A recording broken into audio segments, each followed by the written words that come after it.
ভোটকন্যা যে চলো কি হয়েছে প্রোগ্রামে একটু যদি বলেন। বেকারি বিরোধী দিবস 70-এর দশক থেকে ভারতবর্ষকে এবং পশ্চিমবঙ্গ থেকে বেকারিকে নির্মূল করার জন্য আমাদের লড়াই। সেই লড়াইয়ের ঐতিহ্য ধরেও এবারও 28শে মার্চ হবে। বাংলায় ভোটকন্যায় আমাদের দাবি জমির লুট, বিভাজনের রাজনীতির বিরুদ্ধে স্থায়ী কাজের দাবিতে লড়াই।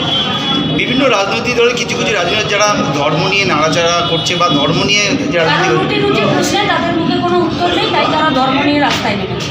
বাংলায় তো বিভিন্ন রকম সমস্যা রয়েছে, সেই সমস্যাগুলো কি আগামী দিনে কি আপনারা সেই তুলে ধরবেন বা কিছু আমরাই তো তুলে ধরছি, আর তো কেউ তুলে ধরে না, বাকি তো সব চ্যাংদোলা টুস করতে ব্যস্ত। বিধানসভা ভোটে কি আপনাদের কিরকম প্রতিক্রিয়া রয়েছে? বিধানসভা ভোট রাজনৈতিক দলগুলো করবে, আমরা ডিওয়াইএফআই বামপন্থীদের পক্ষে সাধারণ মানুষকে ভোট দেওয়ার আবেদন জানাবো।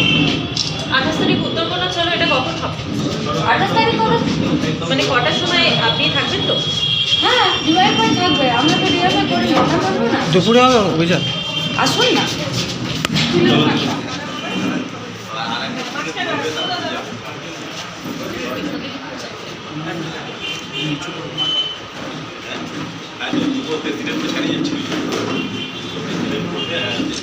এটা ফুলের দাম, এই দুইটা ফুলের নিয়ে তো একটু